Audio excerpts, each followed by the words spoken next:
guys, it's Fultoncards here, live and direct from Brooklyn, New York City. Yeah, let's go. So this is part 2 of my 3-part series, which I might extend to 6 parts because this stuff is so glorious to me. The continuation of In the Game, Between the Pipes, now called In the Crease with Present Choice. Of course, no affiliation with Loblaw's Present Choice, although he kind of steals the cursive and the writing and the logo a bit. But because they're not in direct competition, one's in food and beverages, these are in cards, they probably don't have to litigate or worry about it.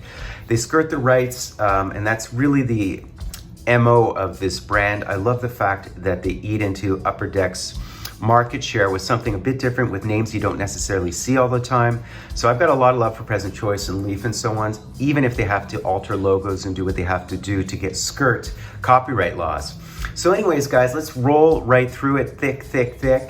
So configuration, 4 cards per container, 1 container per box, 4 cards total. Within a box break, expect the 4 premium game used hits. Highlights, it is an all goalie game used product.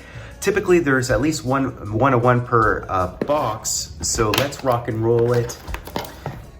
There, no cards are numbered more than number to 10, it's all numbered to 10 or less.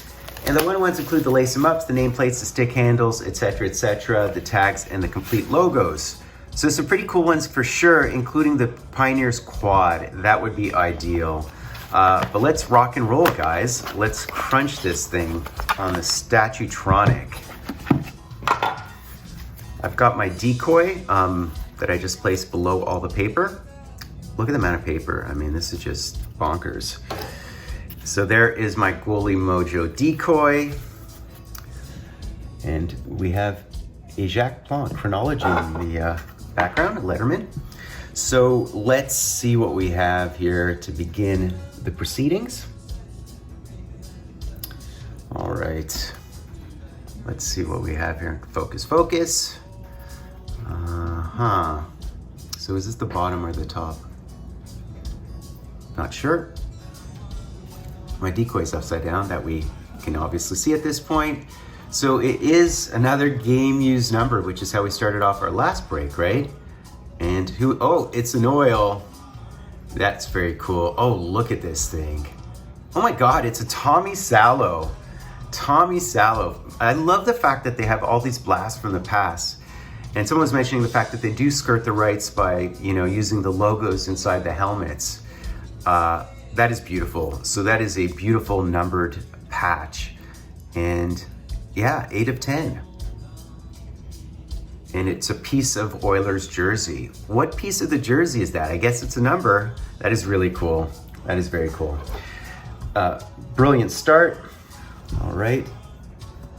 Number two. I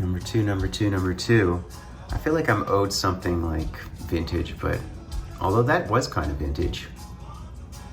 Now, here we go. Oh, paddle down. These are really nice. These are sick. I love these. Look at that. So the question is, who is it? And it's Samsonov? Very nice. Very nice. So we have a contemporary card, and Ilya Samsonov. Look at that. And it's certainly an authentic piece of stick. And they do, in fact, say game used. I mean, you can tell it's game used because you have some schmutz on it. That is really cool. So I'm guessing that's when he was with Washington. I'm not sure. I mean, can you tell from the coloring of the stick?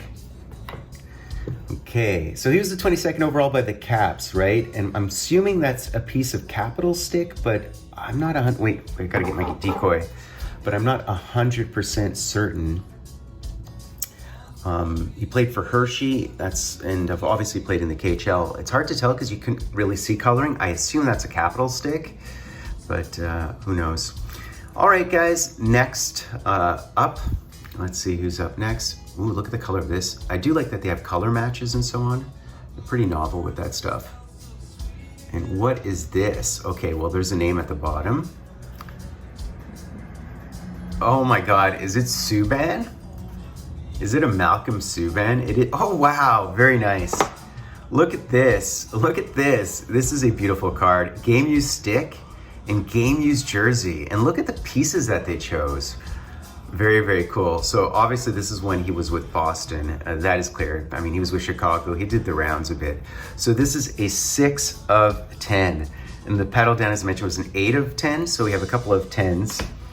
All right, last one here, guys. And I'm hoping for something glorious here because, you know, they do guarantee, I think they guarantee a 1 of 1 in each box, I'm assuming, but what do I know? Let's get some of this paper out of the way and let us see what we have here, man. Let us see. So, and well, President's Choice in the crease.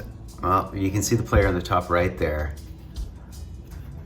And, ooh, look at this. Oh, wow, it's a stick handle. It's Jaguar? No, it's Grubauer. Oh my God, it's a Grubauer stick handle. That is unbelievable. That is legit, man. I love how they carve off that piece. That's a legit, that's nasty, man. That is nasty. A Philip Grubauer. And it's a 1 of 1, obviously. That's very nice, man. What an interesting smattering of cards. I like it. This is such an interesting product. I love this product. So that's basically it, guys. I have to say that was a really interesting box, about average again. I love the pieces of memorabilia that they have. I also like what they do in terms of showcasing forgotten names of the game, some long lost talents and some old school franchise players and so on. Just the depth of their checklist is interesting to me. Certainly in comparison and contrast to Upper Deck that only goes with the savors and flavors du jour. So for me, this was actually a really, really interesting break. And yeah, man, and I loved the 1 of 1. I absolutely loved it. So there you go, guys. Another interesting break of In the Crease. I'm gonna do a bunch more boxes of this stuff because it's just so much fun. And I feel like I still haven't hit one of the nicest hits, maybe some of the legends I'd like to hit, some big legends I'd like to hit at some point in time. But I've been Fultoncards, guys. Please be sure to sub, like, #drive, and Fultoncards live and drive from a place called Montreal, Quebec. Montreal, Quebec? Where am I? Man, am I hungover? Holy crap, I'm in New York. Some kind of X got a hold on me, and I'm wondering where the